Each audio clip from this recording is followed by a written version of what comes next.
오늘 말씀의 제목은 인류를 향한 하나님의 질문. 우리 사람도 사람끼리 많은 대화를 하고 질문을 하고 답을 합니다. 근데 우리가 섬기는 하나님께서도 우리 인생을 향해서 많은 질문들을 하십니다. 하나님의 질문은 참 많이 있습니다. 근데 인류를 향한 하나님의 첫 번째 질문이 내가 어디 있느냐라는 질문입니다. 이 내가 어디 있느냐 하는 질문은 아담과 하와가 범죄한 후에 범죄함으로 생겨난 두려움 때문에 무화과 나무 뒤에 숨었습니다. 그때 찾아오신 우리 하나님께서 아담 하와에게 내가 어디 있느냐라고 물으십니다. 이 질문은 전지전능하신 하나님이 그들의 위치가 어딘지를 몰라서 묻는 것이 아니라 물리적인 장소가 아닌 관계적인 장소에서 내가 나와 어떤 관계 속에 있느냐라는 질문으로 질문하신 것입니다. 인류를 향한 하나님의 질문들이 참 많이 있습니다. 저는 이 질문들을 가지고 말씀을 준비하면서 함께 은혜를 나누고자 하는데, 오늘은 첫 번째 질문, 내가 어디 있느냐. 여러분, 또 어떤 질문들이 있을까요? 하나님께서 우리 인류를 향해서 하신 질문들, 신구약을 다 통틀어서 한다면 어떤 질문이 좀 있을까요? 한 번도 못 들어보셨는가 보네. 예? 네가 나를 사랑하라. 아, 예. 신약에 나오죠. 예. 베드로, 요한복음 21장에 내가 나를 사랑하느냐. 또요. 가인이 자기 동생 아벨을 쳐 죽였을 때 내 아우 아벨이 어디 있느냐. 오늘은 원래 제가 첫 번째, 두 번째 질문을 설교를 준비했다가 좀 길어질 것 같아서 두 번째 거는 다음에 하기로 하고 첫 번째 내 아우 어디 있느냐, 내가 어디 있느냐 이것으로만 좀 하겠습니다. 그리고 사라의 그 하갈, 그죠? 하갈이 주인을 피해서 도망갈 때에 광야에서 내가 어디서 왔으며 어디로 가느냐라는 질문을 던졌습니다. 그 다음에 내 이름이 무엇이냐? 누구에게 하신 말씀이죠? 천사와 씨름하는 야곱에게 내 이름이 무엇이냐? 모세를 부르신 다음에 내 손에 있는 것이 무엇이냐? 예레미야를 부르시고 내가 무엇을 보느냐? 마태복음 16장에 보면 제자들을 데리고 저기 빌립보 가이사랴 지방에 올라가셔서 너희는 나를 누구라 하느냐? 그 다음에 아까 말씀하신 대로 내가 나를 사랑하느냐? 참 이런 질문들은 하나님을 섬기는 사람들에게 많은 생각들을 하게 합니다.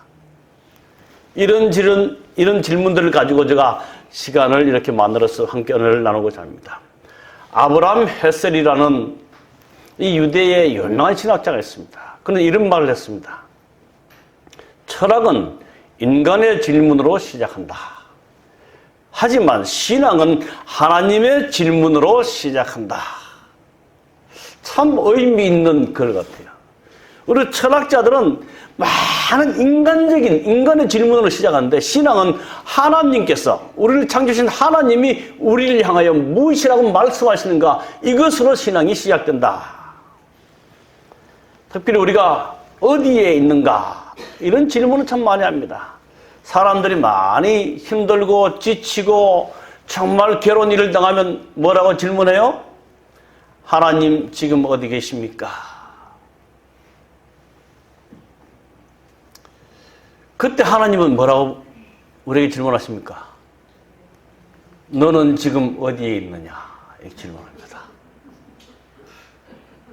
어떻게 보면 참 서로가 찾고 찾는 그런 질문이지만, 인간이 하나님을 찾을 때의 그 상황과 하나님이 인간을 찾으실 때 그 상황은 전혀 다른 상황 같아요. 참 내가 어디 있느냐 하는 질문은 많은 사람들의 마음을 움직이게 하는 질문입니다. 오늘 이 아침에 여러분의 이름을 넣어서 지금 어디에 있느냐라는 하나님의 음성을 듣게 되시기를 간절히 바랍니다. 아멘. 앉아 있어야 할 자리에 앉아 있는지, 서 있어야 할 자리에 서 있는지, 아니면 전도해야 될 그 자리에 있는지, 기도하고 하나님께 예배드려야 될 그 자리에 있는지 아니면 다른 곳에 있는지. 여러분, 이 세월호 사건 아시죠? 잠깐 좀 보시겠습니다. 세월호 주변에서 이준석 선장의 여권과 신용카드 등 유류품들이 발견됐습니다. 희생자들의 소지품을 찾기 위해 세월호를 인양했는데 그들이 버린 이 선장의 소지품이 도리어 먼저 발견된 겁니다. 김동욱 기자입니다. 지난 2014년 4월 16일 세월호에서 이준석 선장이 빠져나와 해경 함정으로 올라탑니다.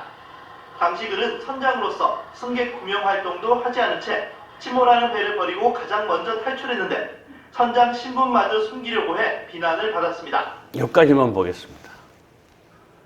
이준석 선장이 배 선장의 이 규칙이랄까요? 법칙은 배가 침몰할 때까지 최후에 남아 있어야 될 자가 선장입니다.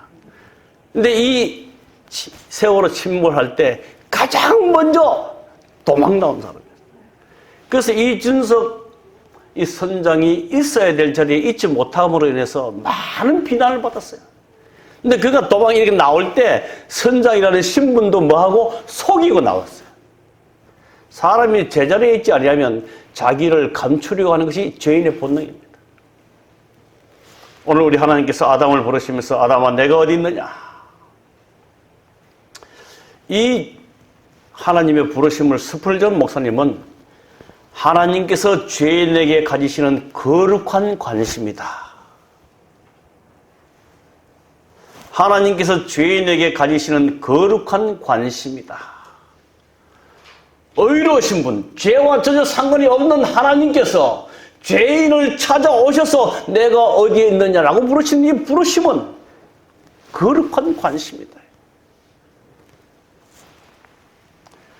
제가 하나님의 은혜로 한 10년 전에 저 필리핀에 아주 물이 맑은 그 바닷가로 가족 여행을 가게 됐습니다.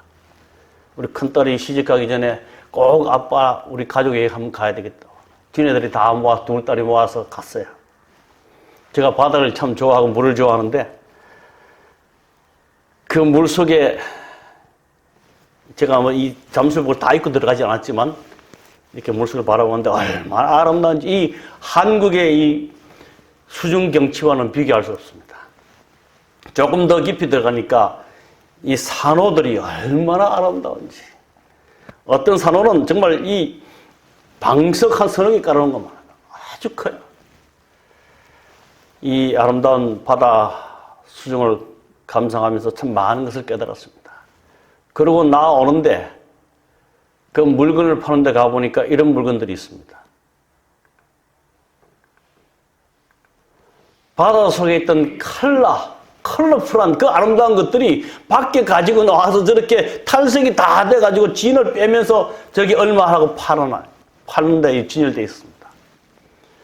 제가 그때 참 느낀 게 있었어요. 깨달음은 이것이었습니다. 제자리에 있을 때 아름답다. 제자리에 있을 때. 하나님께서 창조하신 인간을 포함한 모든 피조물들이 사람이 아무리 가꾸고 만들어 놔도 그 하나님께서 있으라고 하신 그 자리에 있을 때 가장 아름답다는 사실을 참 깊이 깨닫게 되었습니다. 오늘 우리는 하나님의 백성으로 그리스도인으로서 우리의 제자리는 어디인가? 좀 심각하게 좀 생각해 볼 필요가 있습니다. 오늘날 정말 교회가 타락하고 세상이 완전 도덕적으로 깜깜한 이때에 우리 세상의 빛 대신 하나님을 따르는 우리 하나님의 백성들은 어떠한 자리에 있는가? 요한복음 15장에 있는 말씀입니다. 내 안에 거하라. 나도 너희 안에 거하리라. 저가 내 안에 내가 저 안에 있으면 이 사람은 과실을 많이 맺나니 나도 너희를 사랑하였으니 나의 사랑 안에 거하라. 우리 예수님께서 이 땅에 계실 때 사랑하는 제자들에게 그 예수님이 계실 때 그 시절에만 해도 이 종교가 너무 의식적으로 외형적으로 이렇게 형식적으로 흘러가는 그때에 우리 주님께서는 사랑에 굶주려서 그의 사랑하는 제자들에게 내 안에 거하라고 말씀하십니다. 그러시면서 내 안에 거하는 방법이 무엇인지를 구체적으로 말씀해 주셨습니다. 내가 아버지의 계명을 지켜 그의 사랑 안에 거하는 것 같이 너희도 내 계명을 지키면 내 사랑 안에 거하리라. 내 사랑 안에 거하라고 말씀하시면서 우리가 하나님 안에 거하는 방법이 무엇인지를 분명하게 말씀해 주셨는데 너희도 내 계명을 지키면 내 사랑 안에 거하리라. 오늘날 하나님의 율법대로 살아가면 많은 사람들이 비웃습니다. 오늘날은 회개한다. 우리가 희생하고 하나님의 뜻대로 살아가는 모든 것들을 포기해야 된다는 것을, 살아가기 위해서 모든 것들을 포기해야 된다는 것을 말할 때 사람들은 조롱합니다. 이 교회 안에서도 회개해야 한다는 말을 하면 그렇게 달가워하지 않습니다. 계명을 지켜야 한다고 말하면 율법주의라고 낙인 찍히고 맙니다.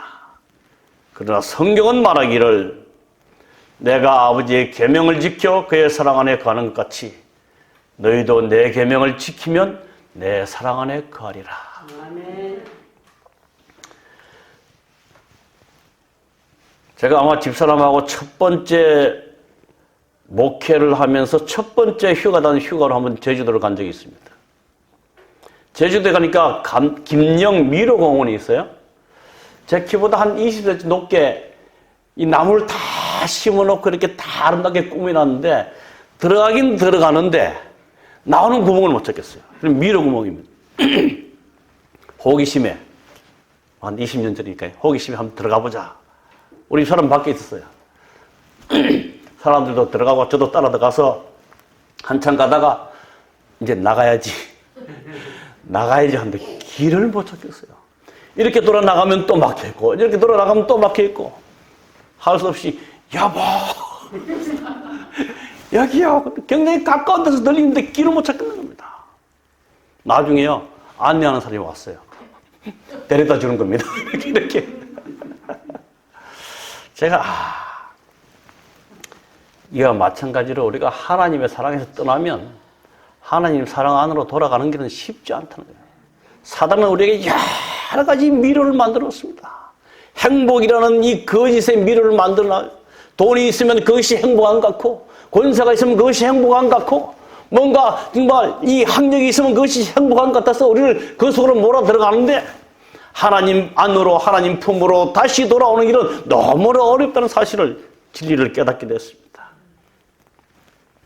사도 바울은 에베소서에 이렇게 말합니다.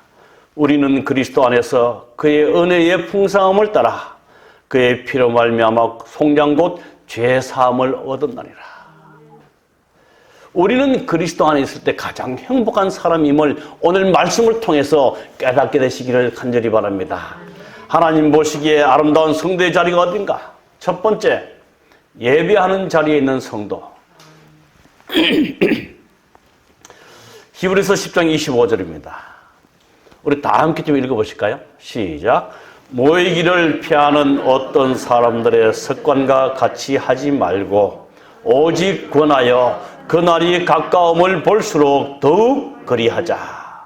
오직 권하여 주께서 다시 오시는 날이 가까움을 볼수록 더욱 모이기를 열심히 하자. 이 코로나19가 오늘날 온 세계적으로 사람들에게 많은 악을 끼칩니다. 가장 큰 악 영향은 기독교입니다. 하나님의 이름으로 예배드려야 되는 그 상황을 하지 못하게 만드는 것입니다. 참 요즘 코로나19 뉴스를 들어보면 또 제게 보낸 어떤 카톡을 보면서요 참 마음에 번민을 많이 느낍니다. 어떤 때는 두렵기도 하고 어떤 데 이게 진짜 사실일까 의심이 가기도 하고 제가 엊그저께 그런 카톡을 보면서 마음속에 좀 번민이 생겼습니다. 그러다가 그래도 하나님이 계시니까 하나님 안에 있다는 사실이 얼마나 행복하고 든든한지 모릅니다. 모이기를 피하는 어떤 사람들과 같이 하지 말고 예배하는 자리에서 하나님 안에 있는 우리의 삶이 되시기를 간절히 바랍니다. 아멘. 하나님께서는 예배하는 백성을 찾고 계십니다. 시편 29편 2절에 여호와께 그의 이름에 합당한 영광을 돌리며 거룩한 옷을 입고 여호와께 예배할지어다. 73편 28절 하나님께 가까이 함이 내게 복이라. 내가 주 여호와를 나의 피난처로 삼아 주의 모든 행적을 전파리이다. 특별히 다윗은 여호와께 가까이 함이 내게 복이라. 성경의 복은 이 땅의 복하고 다릅니다. 근데 많은 사람들이 하나님을 믿고 교회에 몰려오는 이유는 하늘의 복이 아닌 이 땅의 복을 찾고 구하기 위해서 이 땅에 오는 겁니다. 그래서 좀 따져보면 심각하게 말하면 많은 하나님의 백성들, 하나님을 믿는다고 하는 백성들이 하나님을 믿는 게 아니고 복을 믿어요. 좀 설명해 드릴까요? 교회에 나와서 복 받는다 그러니까 우리 한국 사람 복을 얼마나 좋아해요. 베개 머리도 복, 숟가락에도 복, 방석에도 복, 다 복이야. 근데 교회에 나와보니까 복은 그냥 하고 사고 나고 다치고 아이가 학교 시험에서 떨어지고 하니까 에이고 교회 간다 그러더니 뭐 복은 무슨 복이야 하고 떨어져 나갑니다. 사람들이 생각하는 복과 성경이 가르치는 복은 전혀 다른 것이에요. 다윗은 그것을 깨닫고 난 뒤에 다윗에게 가장 큰 복은 하나님께 가까이 하는 복이라. 아멘입니까? 아멘. 정말 하나님께 가까이 하는 것이 얼마나 감사하고 행복한지를 깨닫는 자만이 할 수 있는 말씀입니다. 이사야 66장 23절에 보면 여호와가 말하노라. 매월 초하루와 매 안식일에 모든 혈육이 네 앞에 나와 예배하리라. 여기 이사야 66장은 하늘에 가서 우리가 하는 일입니다. 매월 초하루와 매 안식일에 모든 혈육이 하늘에 가서도 하나님 앞에 예배한다는 사실을 우리에게 말해주고 있습니다. 그래서 우리 하나님께서 하나님의 백성들이 있기를 원하는 그 자리는 예배하는 자리에 있기를 원하신다는 사실을 기억하시고 요즘처럼 정말 흐트러지기 쉬운 이 상황에서 하나님의 전에 모이는 그날에 열심을 내어 참석하시고 하나님의 말씀을 잘 듣고 순종하시는 우리 모두가 되기를 간절히 소망합니다. 아멘. 우리가 때때로 하나님 백성이지만 내 집안에 낯선 자가 되기가 아주 쉽습니다. 여러분, 내 집안에 낯선 자라는 그 말이 참 의미 있죠? 같이 살긴 사는데 낯설어요. 같이 모여서 예배 드리긴 드리는데 하나님과의 관계가 굉장히 어색해. 관계가 깨어진 사람들의 이야기입니다. 내 집안에 낯선 자가 되지 않아야 됩니다. 또 집안에 있는 탕자가 되지 않기를 우리는 정말 회개하는 마음으로 주님께 예배하는 일이 우리의 삶의 기쁨이 되기를 간절히 바랍니다. 아멘. 두 번째, 우리 하나님께서 원하시는 자리는 성도를 온전케 하는 자리에 있는 성도. 에베소 4장 7절 12절입니다. 우리 각 사람에게 그리스도의 선물의 분량대로 은혜를 주셨나니 이는 성도를 온전케 하며 봉사의 일을 하게 하며 그리스도의 몸을 세우려 하심이라. 우리 하나님께서 우리를 부르실 때 모든 사람들에게 재능을 주셨어요. 달란트를 주셨어요. 어떤 분들은 요리 잘하는 달란트, 어떤 분들은 찬양을 잘하는 달란트, 어떤 분들은 앞에서 말씀을 잘 전하는 달란트, 어떤 분들은 문 앞에 서서 어서 오세요 하고 안내를 잘하는 달란트, 우리 처장님처럼 어린이 지도를 잘하시는 달란트. 이 모든 선물을 분량대로 주셨는데 그 이유는 우리에게 주신 모든 달란트를 가지고 성도들을 온전케 하여야 한다. 성도들을 온전케 하여서 봉사의 일을 하게 하며 그리스도의 몸을 세우려 하겠습니다. 여기에 온전케 한다는 그 의미의 뜻은요, 마태복음 4장 21절에 설명이 되어 있는데, 우리 예수님께서 이제 제자들을 막 부르실 초창기에 세베대의 아들 야고보와 그 형제 요한이 그의 아버지 세베대와 함께 배에서 그물을 깁는 것을 보시고 그들을 부르시나니, 이 온전케 하다는 이 말은 그물을 깁다라는 말과 똑같은 단어입니다. 여러분, 그물이 이렇게 뚫혀져 있으면 고기가 다 빠져나갑니다. 이게 온전케 한다는 그 말은 약한 부분을 채워주고 부족한 부분을 메꾸어줘서 준비시키는 의미가 온전케 한다는 것입니다. 사람들은요, 약한 자를 비난하는 말을 하기를 참 좋아하는 죄의 특성이 있습니다. 엊그제 아침 기도력에 이런 말씀이 나와서 제가 굉장히 유심히 있게 들었어요. 저도 이 습성 중에 하나가 누가 뭔가를 하면 액면 그대로 이렇게 순수하게 받아들여야 되는데 어떤 부분들을 자꾸 이렇게 판단합니다. 진짜 솔직한 고백이에요. 어디 다른 교회 가서 이렇게 전도에 참석해서 그 강사 설교를 하면 어떤 부분은 좋고 어떤 부분은 안 좋게 자꾸 판단해요. 그래서 엊그저께 아침 기도를 읽으면서 제가 하나님 이런 것 고치게 해주십시오. 성도들을 온전케 한다는 그 의미는 우리의 부족한 부분을 메꾸어주는 것, 허점을 채워주는 것이 성도들을 온전케 한다는 의미가 있습니다. 우리 모두 그런 하나님의 백성들이 되기를 간절히 소망합니다. 아멘. 그리고 이 뜻은 형제들아 사람이 만일 무슨 범죄한 일이 드러나거든 신령한 너희는 온유한 심령으로 그러한 자를 뭐하고? 바로잡고. 이 바로잡는다는 단어가 온전케 한 단어와 똑같습니다. 이 바로잡는다는 단어를 좀 더 전문적으로 해석을 하면 의학에서 외과 의학에서 부러진 뼈를 맞춘다 이런 의미가 있습니다. 여러분 뼈가 부러지면 얼마나 아픕니까? 제가 지금도 기억나는 한 일인데요. 제가 울산에 그때 목회하기 전입니다. 병원에 방문을 같이 갔다 오는데 사고 난 차가 올라와요. 사고 나서 여러 사람이 다쳤어요. 그러니까 다친 사람이 화물 트럭차에 타고 오는 겁니다. 그래서 제가 잠시 이렇게 보고 있는데 그 다리가 부러져서 각도가 완전히 뒤로 접어졌어요.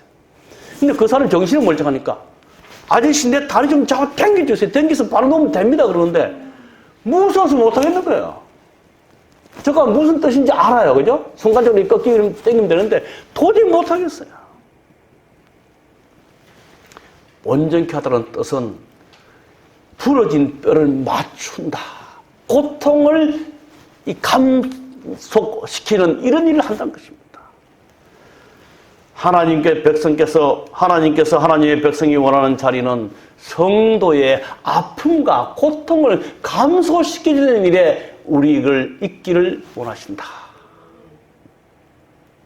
특별히 연약한 자를 세워주고 부족을 정말 메꾸어주고 그들의 고통을 감소시키는 그런 일에 함께 있는 하나님의 백성이 되기를 간절히 바랍니다.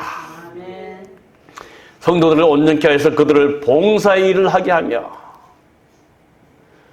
성도의 약점을 감싸주고 연약한 부분을 채워주고 고통을 감수하게 해서 그들이 하나님의 일을 이 세상 죽어가는 사람들을 위해서 봉사하는 일을 하게 하는 것이 하나님께서 원하시는 우리의 자리라는 사실을 말해주고 있습니다. 이 봉사 일을 하게 한다는 그 말씀의 뜻은 신령한 너희도 산돌같이 신령한 집으로 세워져 나가라. 봉사 일을 통해서 뭔가 하나님의 사람을 하나님의 그 율법을 하나님의 사랑을 그들로 하여금 하나씩 세워져 나갈 수 있는 사람이 되게 하라 그럽니다. 교회의 구성원들이 각자의 직분이나 기능을 감당할 수 있도록 틀을 제공하는 것으로 회복과 훈련을 통해 온전케 된 성도들이 하나님의 사역을 감당하도록 도와주는 것이다. 우리 사랑하는 성서교회 성도 여러분, 우리 교회는 정말 작고 연약한 교회입니다. 하지만 우리 하나님께서 당신의 백성들이 있기를 원하는 그 자리에 있을 때, 특별히 성도를 온전케 해주는 그 자리에 있을 때 우리는 튼튼하게 세워져 갈 수 있게 될 것입니다. 아멘. 그리스도의 몸을 성도를 온전케 하여서 봉사의 일을 하게 하고 그리스도의 몸을 세우려 합니다. 여러분 그리스도의 몸을 세우려 하심이라. 그리스도께서 은사를 주신 궁극적인 목적으로서 성도 각자의 특별한 직분을 사용하여 교회를 성장시키고 온 성도들을 영적으로 성장시킴을 말한다. 제가 이 말씀을 자세히 묵상하면서 우리에게 달란트를 주신 것은 성도들을 온전케 하여서 봉사의 일을 하고 그 다음에 그리스도의 몸을 세우게 함이라. 근데 우리가 가끔 혹 잘못 신앙을 하면 우리의 받은 달란트로 그리스도를 세우는 것이 아니라 내 자신을 세우는 잘못된 신앙을 하기 쉽습니다. 참 여러분 옷은 누구를 위해서 입나요?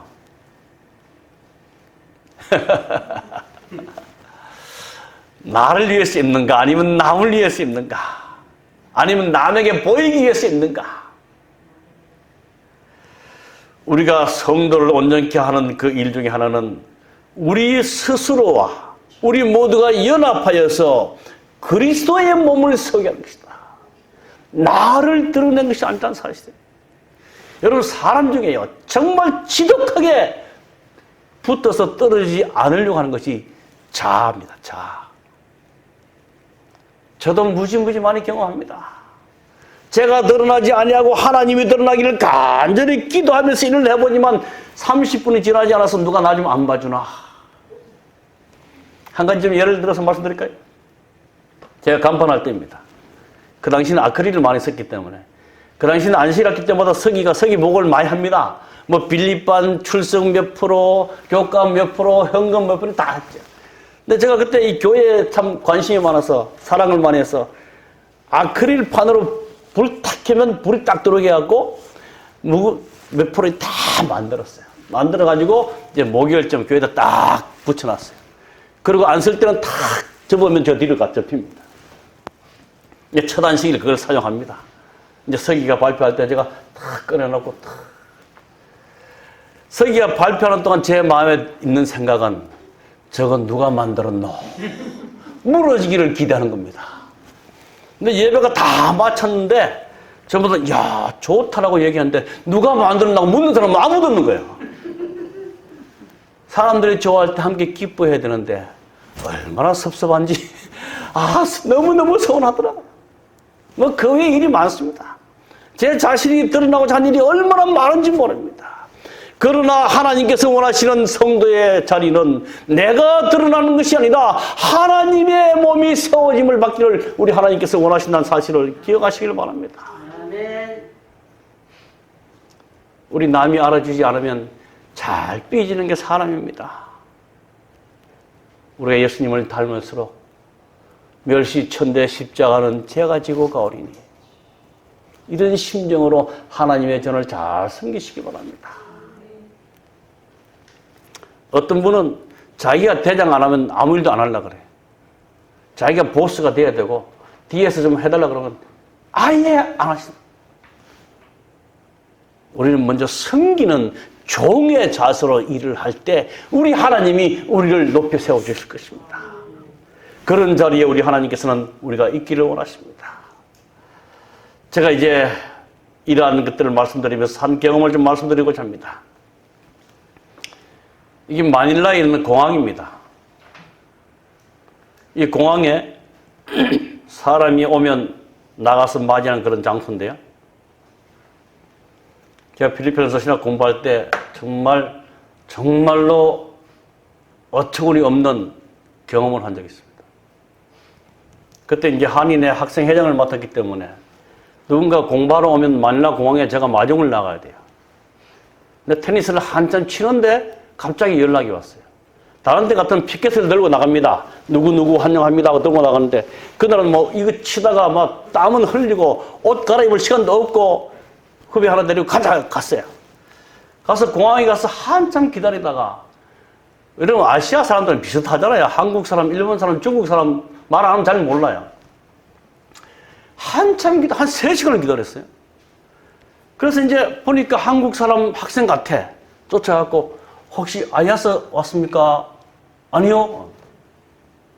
또 비슷한 사람 가서 혹시 아이아스 학교 찾아왔습니까? 그러니까 말도 안 하고 가는 사람도 있고. 점심도 못 먹고 3시까지 있다가 얼마나 배가 고픈지 후배 보고 가자. 지가 알아서 찾아오겠지. 그래서 이제 차를 몰고 1시간 걸리는 학교에 왔어요. 학교에 정문으로 뚝 들어갔는데 보니까 공항에서 내가 한국에서 왔어요, 아이아스 찾아왔어요 했던 그 사람이 거기 와 있는 겁니다. 너무 황당하더라고요. 그래서 차에서 내려서 제가 공항에서 만나서 아이아스 학교 찾아왔습니까? 하고 물었을 때 왜 아니라고 했어요? 그 사람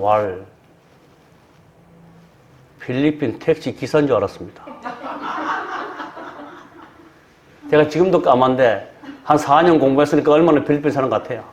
그것도 이제 운동하다 반바지 입고 새까만 피부로 선글라스 갔으니까 한국 사람이라고 볼 적이 없습니다. 그래서 내가 필리핀 택시 기사인 줄 알았대요. 그래서 내가 한국말로 했잖아요. 그러니까 자기는 이제 쫄아가지고 그게 한국말인지 무슨 말인지도 몰랐다는 거예요. 제가 이 친구의 말을 듣고 고민을 많이 했어요. 필리핀 택시 기사인 줄 알았다. 이 다음에 우리 예수님이 이 지구의 역사의 마지막에 우리를 데리러 오실 때 나를 아실까? 내가 정말 그분의 인자시고 온화하신 사랑 많으신 그 예수님을 닮은 사랑으로 그분 앞에 섰을까? 아니면 이 세상에 찌달려서 제 모습으로 그분 앞에 섰을 때 그분이 나를 알아보실까? 그때 많은 정말 고민 아닌 고민을 하면서 하나님, 우리 예수님이 땅에 다시 오실 때에 그 예수님이 나를 알아볼 수 있는 사람으로 살게 해달라고 간절히 기도한 적이 있습니다. 아멘. 그런데 그 뒤로 말씀을 공부하다 보니까 이런 말씀이 있어요. 그때 내가 그들에게 밝히 말하되 내가 너희를 도무지 알지 못하니 불법을 행하는 자들아 내게서 떠나가라 하신다. 반석 위에 집을 짓지 아니하고 모래 위에 집을 짓는 자들에게 향하신 말씀이 나는 너희를 도무지 알지 못한다. 그러면서 25장의 열천일 비에 또 나옵니다.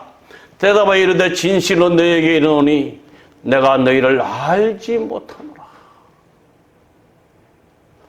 여러분, 우리가 평생을 하나님을 섬겼는데 이 마지막 날에 우리 주님으로부터 이런 음성을 듣는다면 우리가 얼마나 불쌍한 사람이 되겠습니까? 이 땅에서 하나님을 섬기면서 하나님이 알만한 자리에 있게 되시기를 간절히 바랍니다. 아멘. 우리가 하나님의 이름으로 선지자 노릇하고 하나님의 이름으로 병자를 고쳐주고 하나님의 이름으로 기적을 행했지만은 하나님과의 관계에서 하나님은 나를 모를 수 있다는 사실을 우리에게 가르쳐주고 있습니다.